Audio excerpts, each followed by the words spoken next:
DeSanto Propane is 4 generations strong as a trustworthy family-owned business with unmatched customer service. Go online at DeSantoPropane.com for more info or call toll-free at 1-800-752-4574. Since 1937, the difference has been DeSanto Propane.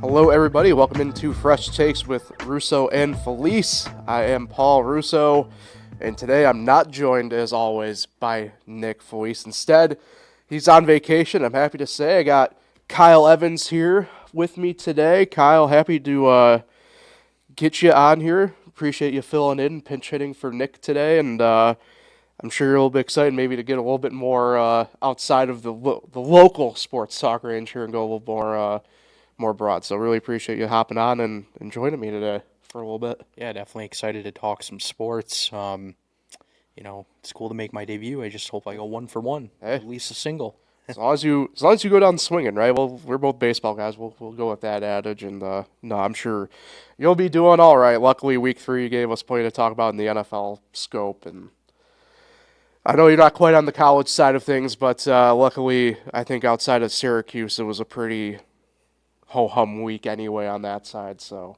you get to avoid that disaster, I guess. First, before we go any further, thank a couple more of our sponsors, including Seneca Falls Acupuncture, offering personalized treatments for pain relief, women's health, digestive symptoms, cosmetic acupuncture, and more, helping you look and feel your best naturally. Book your appointment online at SenecaFallsAcupuncture.com to experience award-winning care right here in the Finger Lakes. And the Seneca Falls Country Club. Since 1925, Seneca Falls Country Club has been one of the premier golf destinations in the Finger Lakes region. Their meticulously groomed 18-hole championship golf course overlooking Cuba Lake is the perfect combination of playability, beauty, and challenge. You can book your tee time online at SenecaFallsCountryClub.com and be sure to check out their amazing weekend and afternoon golf specials. So, kind of teed it off a little bit there already, a little bit here, but week 3, man, I think when we started the 1 o'clock window of games on Sunday, and we got to before 3, the witching hour, it was kind of, quiet week. Didn't get a lot of excitement. Man, witching hour hits and chaos ensues for me. I had the Rams and Eagles on, and I think for me that kind of kick-started everything. Jump over, you see Green Bay is losing to the Browns, and all of a sudden the Browns are tied with the Browns, and the Browns take the lead. The Jets come back on the Buccaneers, a way to have Baker Mayfield work his way downfield, and the Bucs to get it all in the end. I mean, it was a great afternoon of football in that sense, and really the 3 o'clock window, Kyle, for the witching hour kind of just, lived up to the witching hour nickname, I guess. I know for you have the multi-screen action, so you probably were not missing a damn thing during that whole time. Yeah, no, it was definitely enjoyable. I did agree that it started off kind of slow. Of course, the Bills played Thursday, so it was, my main focus was following all the other games. But yeah, there were 7 games that had a scoring drive in the final 3 minutes of the game. On Sunday. It's the most since 1970. So we had a lot of action in the final few minutes. Of course, special teams was a big thing. A lot of blocked field goals, blocked punts. The guy from Minnesota, I'm blanking on his name, had the the fumble return for a touchdown, the pick 6. Yep. And of course, Cincinnati got blown out with Jake Browning as their quarterback. Yeah. But I also want to say I think it's not his fault, and I think you could put any quarterback back there and they'd struggle with that offensive line. Yeah. But yeah, it was definitely great. And then the 4 o'clock window, it was like, Yeah. Didn't match what the 1 o'clock energy was. Right. Yeah. It's just tough, right? Because I think there was that 4 o'clock window. I know locally, the only game shown ended up being Dallas and Chicago, and that was just meh. Yeah. Right. but also I know broad view it right. Nick's out in Seattle. He was at the game, but I mean, like Saints Seahawks was just a drubbing. I remember I had no idea what the score was, and I go and look, and it was at that point 38-3, and I was just like, in the second quarter, I'm like, I hate viewing it from this angle of it because look, we are in the lifetime still of having the insane 33-point comeback in Minnesota a few years ago. I'm just like, okay, that's a wrap, right? Dallas and Chicago, like I said, yeah. No one will deny a football game was played. And then, the other West Coast games, I mean, like the 49ers and Cardinals was just not great. It's basically a punt fest. Yeah. So just, I mean, it's kind of whatever. But, hey, you mentioned it. Let's go back to Thursday night really quick. The Bills just kind of keep riding here, and, we've talked about it a lot on here, obviously over on Bills Weekly, where me, you, and Jim talk about it, but weirdly, it was ended up being a little bit tighter of a game than I think we all kind of thought, but at the same token, it's not like the Bills looked like bad by any means. It was just kind of a divisional game on short rest for everybody, and at the end, the Bills just kind of got done, and hey, could always be worse scenarios to be in for a team and being a fan, right? So, like, a win's a win. You move on and keep it going. And I think Miami actually deserves a lot of credit. A lot of people thought that, this was a game where Mike McDaniels could be fired or, they could come out and really get blown out. But they came out and they actually scored the first touchdown in the game. They looked like a team that had heart, was fighting. It was tied with under 10 minutes to go.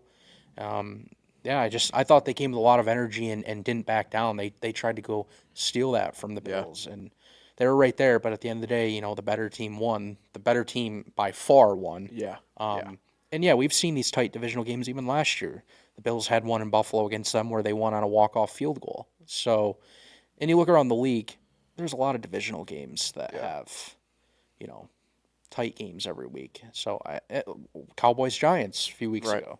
So, it was a good win, and at the end of the day, the Bills just haven't turned the ball over, and they've played well. So yeah, that's been the key thing with them, since you bring it up. Like, I know the big thing, and luckily for him, he's really brought it in, right? Not to make it sound as if Josh Allen is a pedestrian quarterback, because he's not by any means, right? But that was always kind of the biggest gripe with him for the first handful of years, really, for him in the league, was this, like, dude's a turnover machine.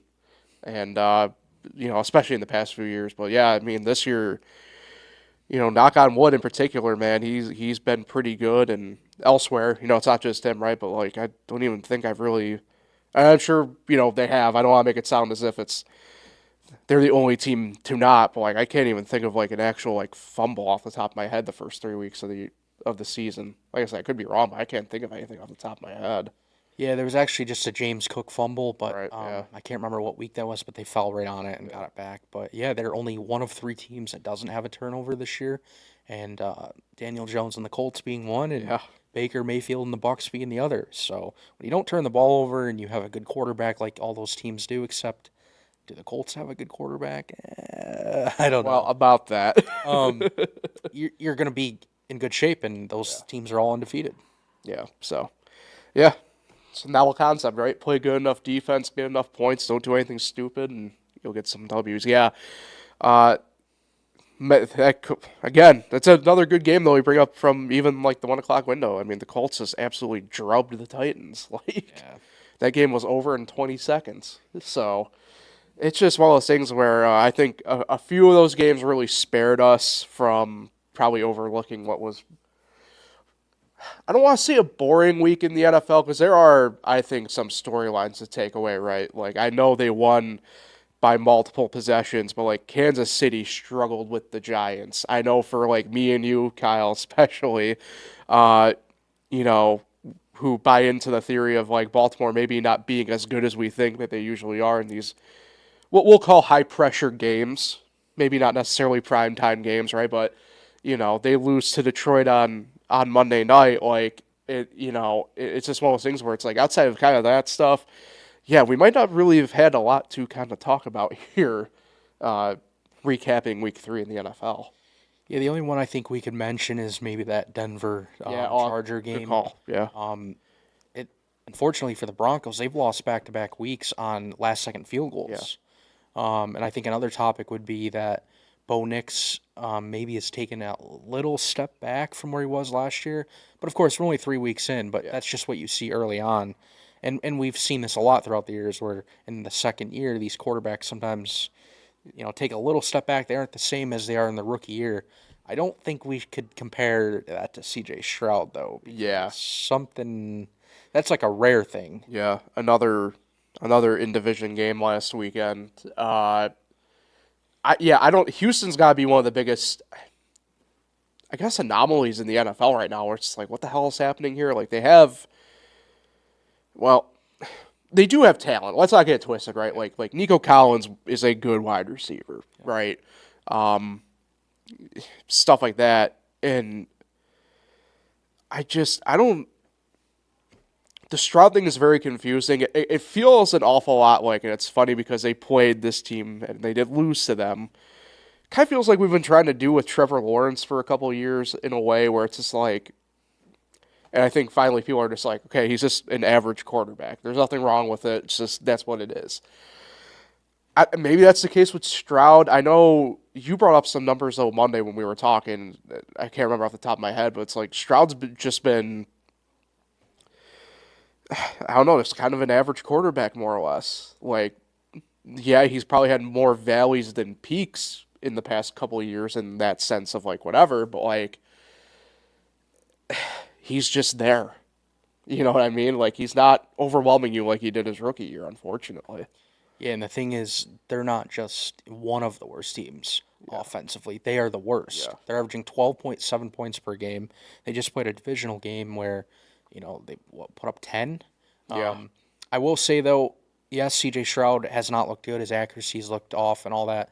But I also think the offensive line there is a problem, too. But again, that's not all the blame. They haven't been able to run the ball either well enough. It's Nico Collins and who at times with this offense.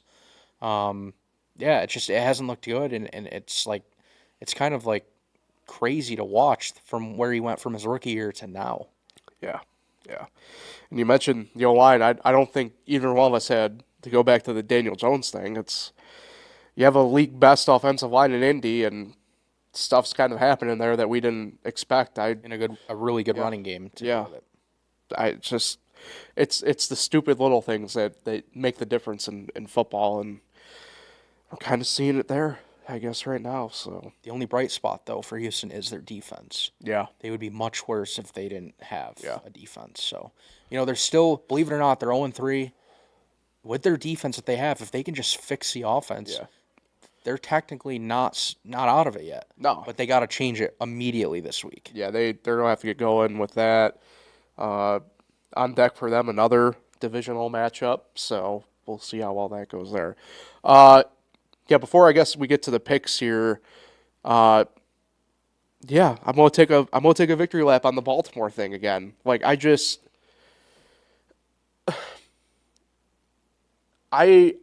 don't know. I think I did see some people tweet about this. I do think there's probably an element of truth to it. The coaching does get really weird, like, in the second half for Baltimore in some of these games. Like, it really does. I know we talked about it, like, for the second half of that Bills game opening week, where it felt like you went pretty passive all of a sudden on offense with the Ravens. Not the case, obviously, against Detroit. They didn't have the luxury of doing that, obviously. But, for a team that gave up 7 sacks total in that game, and I know there was a couple, like, late on where they were trying to make stuff happen, but even then, before that point, view it from this lens.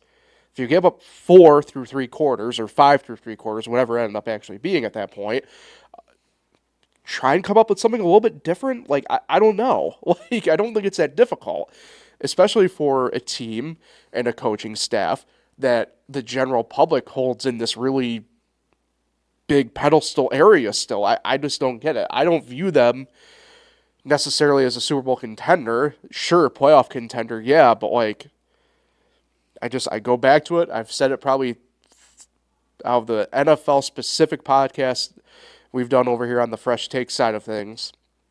3 of the 4 weeks, going back to this stupid graphic I saw over the summer of NFL starting quarterbacks with playoff wins, and you have obviously Mahomes at the top, but you have a guy like Josh Allen who hasn't won a Super Bowl, but he's 3rd on the list with 11, and then down the bottom's Lamar Jackson with just 3. And I think for me, I'm just kind of tired of treating this team as if they're like a team you should fear. I just don't. You're like, yeah, you have to take them seriously. You have to take every team in the NFL seriously. But, like, from the standpoint that we're in, I'm sorry. I'm over it. I can't do it anymore. Not when they keep no-showing in these big-time spots. I just can't do it anymore. Yeah, and the big thing going into the game was, how is Detroit's defense going to be able to stop Baltimore's offense? Right. Well, actually, if you really look at the numbers, yes, it was only an 8-point difference, but Detroit's defense was the story in this game because they sacked Lamar 7 times, and Derrick Henry was held to 50 yards on 12 carries. And another fumble. So, yeah, exactly, in a big spot. So, Detroit's defense was actually really the difference maker in this game, even though at the end of the day they gave up 30 points. So, yeah, I think a lot of people, I think every single media member, there was a screenshot, picked Baltimore in this game. Yeah. But I know you and I don't know if we both felt they would win the game outright, but we just knew it would be very tight. Right. And they went outright. So, yeah. And you just can't trust this Ravens team. They didn't have a big lead in this game, but when they do have big leads, they blow them. In these tight games, they can't close them out. It's wild to see, considering that so many people are obsessed with this team and they haven't proved anything. Yeah, I go back to, and it's a little bit different, because I know for you, you're a little bit on the younger side, maybe to fully comprehend like 2012 Super Bowl when the Ravens last won. And look, yeah, no kidding. Like, Joe Flacco was the quarterback of that team. But Harbaugh was there. John Harbaugh was the head coach of that team. And it's a lot like, to me, the way people do this with the Steelers with Mike Tomlin. Like, they've hung on this, like, 1 year of brilliance. And it's not like these teams have been bad since. It's quite the contrary. They've usually have at least been passable to good. But, like, man, like, people ride for whatever reason on, like, the mediocrity side with them where, and look, I think Tomlin and John Harbaugh are both better coaches than Jeff Fisher, but, like, we used to dog Jeff Fisher for being a 500 coach. You know what I mean? And, like, I don't get it, man. I don't know. I'm over it. I know you're over it, so I know who's not over, and that's Nick. He sent me his picks for the week. He had a couple notes attached to go over. So yeah, let's do some picks, Kyle. So for those at home, after a rough opening week for me, I've now gotten back to within 1 game of Nick after a 9-7 week, and he went 7-9. So Nick with the 1 game advantage, 30-18 to my 29-19 on the year. So we're circling the wagons here on my side, Kyle. So here's what we're going to do. I'll say Nick's picks here for each game. I'll do mine, and then Kyle, give us yours. So Thursday night, Seattle at Arizona. Cardinals are a 1.5 underdog. We pick straight up, obviously. The lines are just for prosperity purposes. The Cardinals, 1.5 underdog at home. I'm going Seattle. Nick as well is going Seattle. Kyle? Seattle. Across the board. Oh, boy. Easy win. I would say yes, but since we went 3 across, I apologize to the Seahawk fans. Our delightful first European game of the year, 9:30 a.m. on Sunday here, Eastern Standard Time. The Vikings versus the at-home Steelers, who are getting 2.5 points. I'm going with Minnesota. Nick is going with Minnesota. So am I. Oh, boy. I don't know, man. Maybe I'm buying too much into the Vikings even looking better than the Steelers, but yeah, I don't know. All right, first of the early window on Sunday here. By the way, even with the European game, Kyle, and 2 Monday night games, we technically have quote unquote full late window, 4 games. So Yeah. not bad. I like that. I know. Instead of 8-3, they did 7-4. Yeah. And it should be minimum 4 every time for the 4 o'clock window. Yep. All right. First of the early window, 1 p.m. Washington at Atlanta. Atlanta 1.5 underdogs at home. Both me and Nick are going with Washington in this game. Uh-oh. I'm going to Atlanta. It's interesting. I know when we were talking on the betting podcast, which will be out tomorrow on Thursday this week, it appeared I was the lone ship picking Washington, so. This is going to be one of those games where we look back and, oh, that's the weird one of the week. Yeah. Yeah, probably now that I'm looking at this again, yeah. So, yeah. I'm guessing this game is pretty much going to be a Saints. Saints at Buffalo. This line is because of just the way people are betting on it. When I wrote this down this morning, it was 16.5. I've seen it back down to 15.5, and it seems as though it's going back and forth. That point is moot when we pick straight up. I'm going Buffalo. Nick's going Buffalo. Of course. Yeah, nothing, as we said Monday, nothing good can come from this game if you're in, or nothing nothing good really can happen in this game if you're Buffalo in the sense of like headlines. So The Bills could still have E.J. Manuel and beat this team. ooh, let's actually, yeah, you're right. I'm not. I was going to disagree with you for a hot second, and then I remembered who was around E.J. Manuel during his time in Buffalo compared to now. And they could just give it to James Cook. Yeah. Let him cook. Oh, it's not even so much that. It's something that you brought up about other things here and whatnot. But it's more, I think, that offensive line than anything else for me. So, yeah, either way. We'll keep things on Lake Erie. Cleveland at Detroit. The Lions 8.5-point favorites. I'm going Detroit. Nick's going Detroit. Same here. Yeah. Although, betting purpose wise, if you can get it at that 8.5, Cleveland is an interesting one just because of their defense. But ESPN now has it at 9.5. Boy, if it really gets that extra half point at that point, I think you gotta do Cleveland on the betting side of it. Yeah. Catching 10, sheesh. Here's that one game that I was really looking at for when you said things might get weird, Kyle. Carolina at New England. The Patriots are 5.5-point favorites at home. And the further proof of this is I'm reluctantly taking New England, and I think Nick is reluctantly taking Carolina. So I'm going to take the Patriots. Ooh. Just because they turned the ball over 5 times last week. They're not going to do that again. I wouldn't think. And they're going to start getting better. Yeah. And the Panthers, everyone wants you to choose the Panthers after last week. That's true. It's just such an outlier. Yeah. I don't know. And Patriots are at home. Yeah. So that game does speak weird to me, though. Like I imagine something stupid like a thick 6 happening in that game. You know what I mean? All right, we can go a little bit quasi in depth here for a second. The Chargers at the Giants. At the time when I got this, the Giants were still getting 6.5 points. Jaxson Dart will get the start. Sounds like he's the guy the rest of the year, Kyle, for the Giants. Gonna make a difference or not, you think? I think we'll definitely see the offense heat up a little bit. With him, it's just, you don't know what you're gonna get. Yeah. I'll just say they'll be better. They'll be much more fun to watch, at least. Yeah, that's fair. I think that's fair. Malik Neighbors will actually be seen out on the field. Yeah. He'll be happy. Yeah. I'm going to go with the Chargers still. I know Nick is going with the Chargers. Yeah, I'll go Chargers. You had to think about that, though, for a second. Because I'm just wondering. Sometimes I think of the storylines. Right. Well, Jaxson Dart makes NFL debut, wins on last second, whatever, you know? It's true. That's true. Sometimes those moments happen. Yeah. All right, Philly at Tampa Bay. This is an interesting one. The Buccaneers are getting 3.5 at home. I'm gonna let you go first here. What do you feel from this game?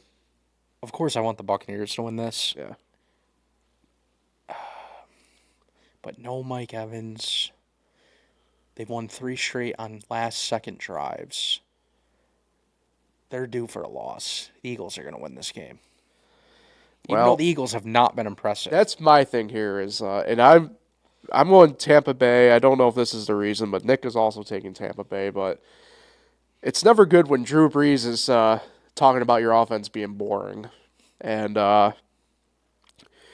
look, frankly, in my mind, if it wasn't for the fact of like what they really did that second half as a whole, obviously they lose the game. But like they kind of really saved what was a very dismal offensive outing from the Eagles against the Rams. And look, I don't know if there's a team that I guess could do it. It's obviously the reigning Super Bowl champions to recapture that lightning in the bottle, but just I don't know. I don't know if I see it against Tampa Bay. Tampa Bay's got a good enough defense. I like the Buccaneers. What's better than a home team getting points? Yeah, and believe it or not, the Bucs have actually had the Eagles' number the last few years. But I don't know. I also don't want to always have the same picks either. That's fair. And I don't always want to go with my gut or with my personal feeling. Yeah. I want to go with what I actually think is going to happen. Yeah. So the last of the early window, Tennessee at Houston. Houston minus 6.5 at home. Nick is going Houston, whereas I'm going out on the limb here. I'm going to go Tennessee.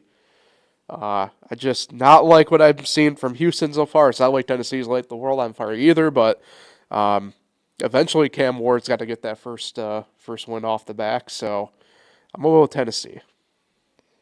I'm going to go Titans too. Hey, welcome aboard. Because Tennessee's defense is actually pretty solid. Yeah. And if the Texans can't score many points in their first few weeks, Right. I don't know. Maybe this is just the week the Titans get it done. Yeah. All right, 4:05, 2 games in this window. Indianapolis at the Rams. Rams are minus 3.5 at home. I think the Rams.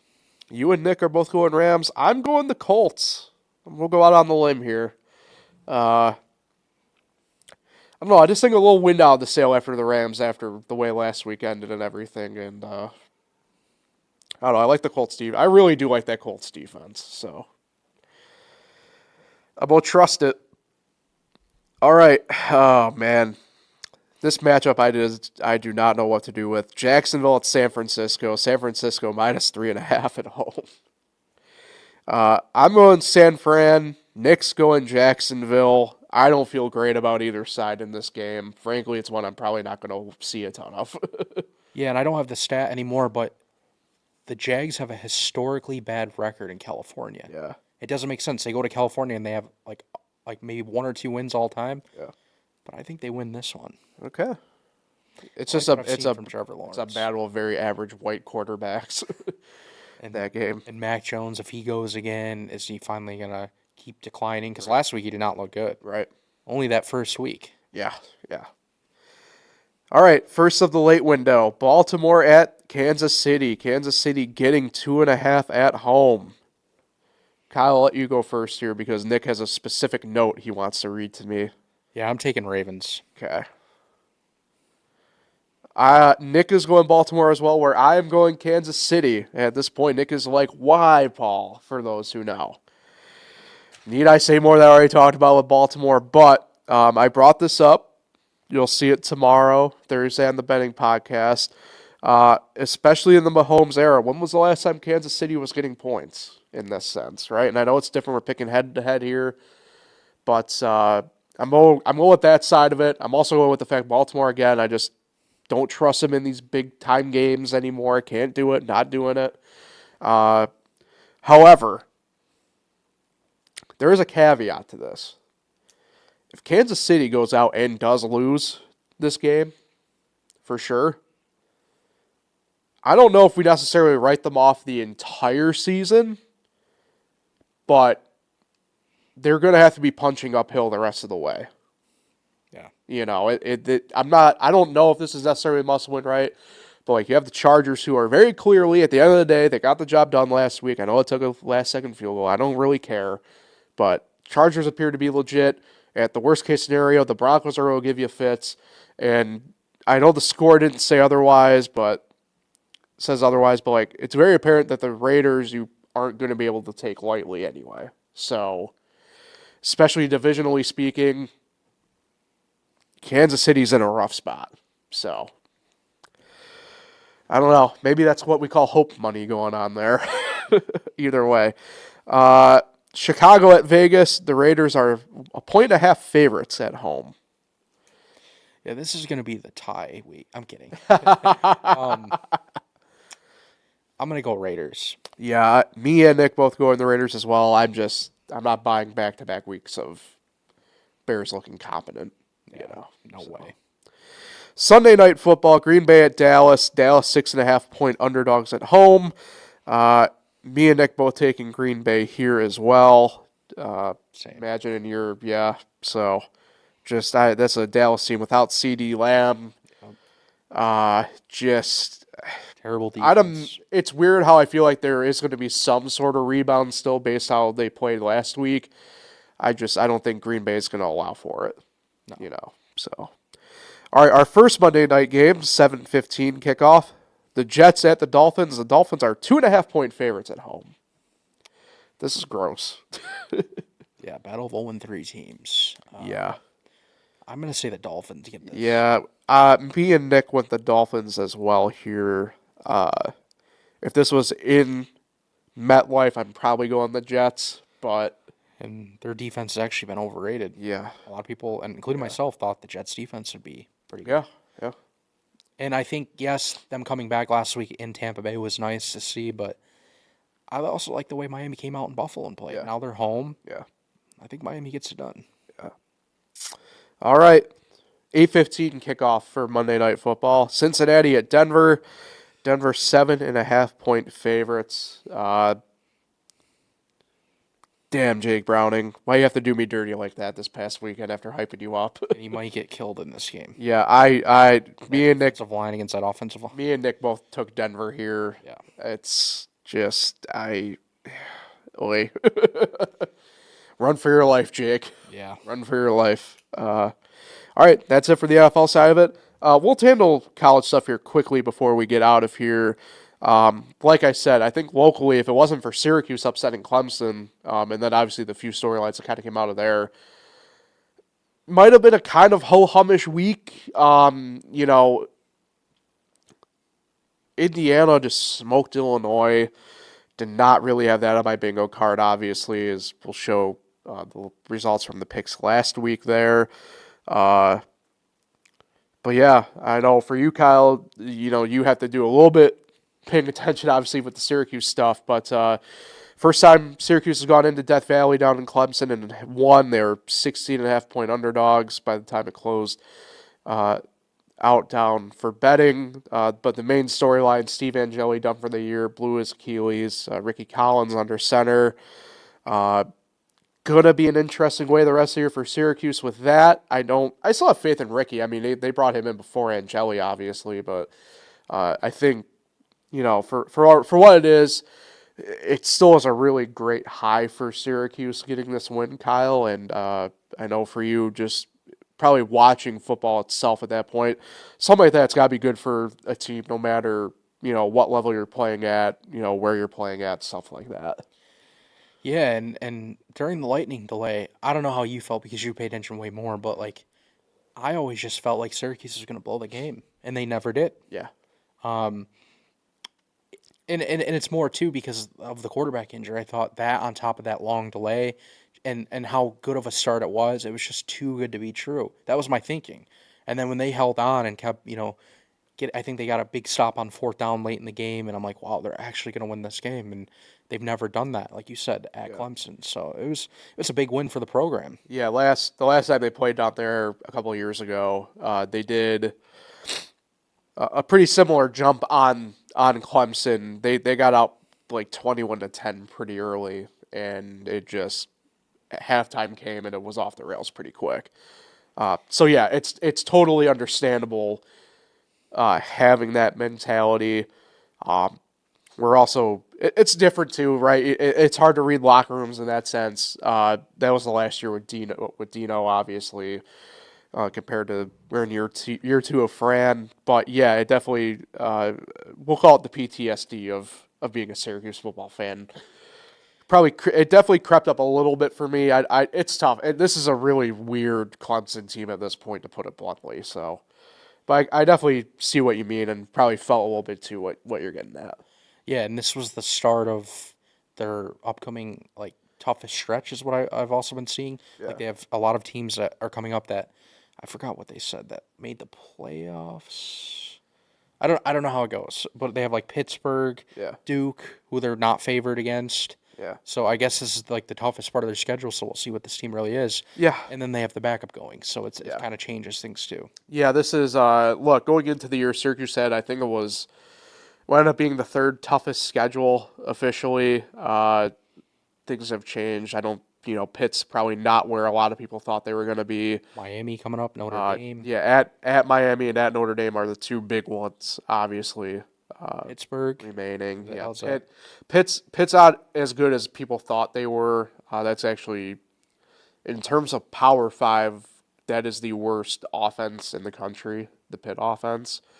So we'll see how well that fully goes. Obviously, you look super ahead, right? UNC still on the docket to come north. They're we'll see whether Jordan Hudson is still coaching at that point or not. And then BC to wrap up the year Thanksgiving weekend. But don't forget Georgia Tech. Yeah, I mean GT I'm already counting as a loss. I'm not going to lie to people. Georgia Tech's a really good team, man. Yeah, so see, their season can change in a hurry. I mean, they do have some tough games coming. Yeah. So, hey, part of it. Let's show the picks from last week for me and Nick. I have taken the lead on Nick. Nick has just not had a good few weeks here. It wasn't even like it was a good week, but not a great week for me. But I was just on the right side of a couple games, and we'll take that. Obviously, the aforementioned Illinois blowout loss to Indiana, and Tulane just never in that game against Mississippi. But what are you going to do? So, like I said, up to you, Kyle, on the pick side here if you want to do picks. I know you don't really, like I said, college is not really your forte. So, yeah, I'll skip this. All right, that's fair. So, me and Nick, this is a great week of college football here coming up this week. I mentioned last week was the appetizer for this week.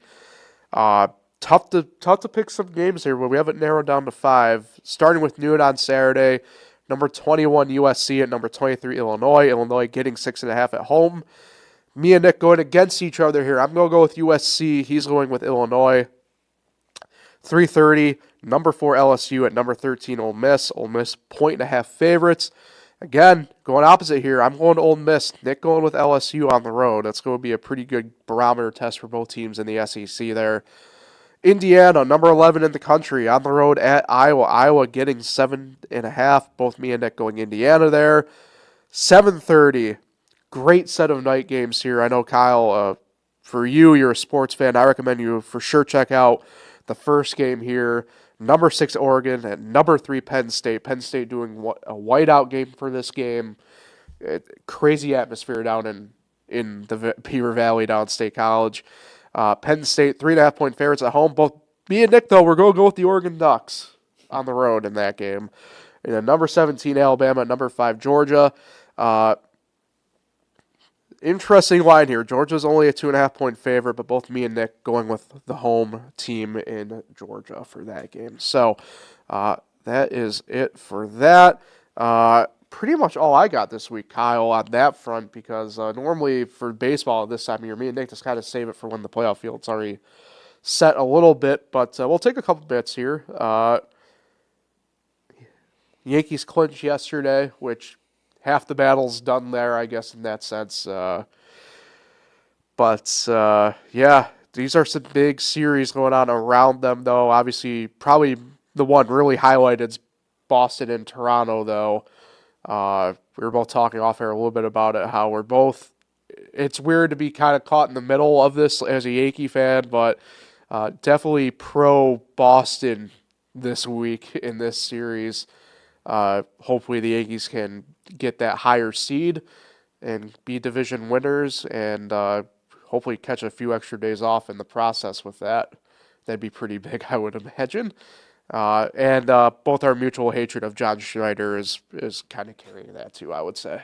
Yeah, the problem is right now the tiebreaker is huge Yeah. right now. The Yankees did not play well against Toronto in Toronto specifically, and that's could cost them, but you never know. But yeah, tonight, Garrett Crochet versus Max Scherzer. Scherzer hasn't been what he's been, throughout his career. But at the same time, Crochet hasn't been that impressive either the last few starts. So we might be in for a wild, possibly higher scoring game than people would think tonight. It'd be pretty good. Elsewhere, AL Central has just been absolute chaos. Cleveland has come thundering back in the past couple weeks, and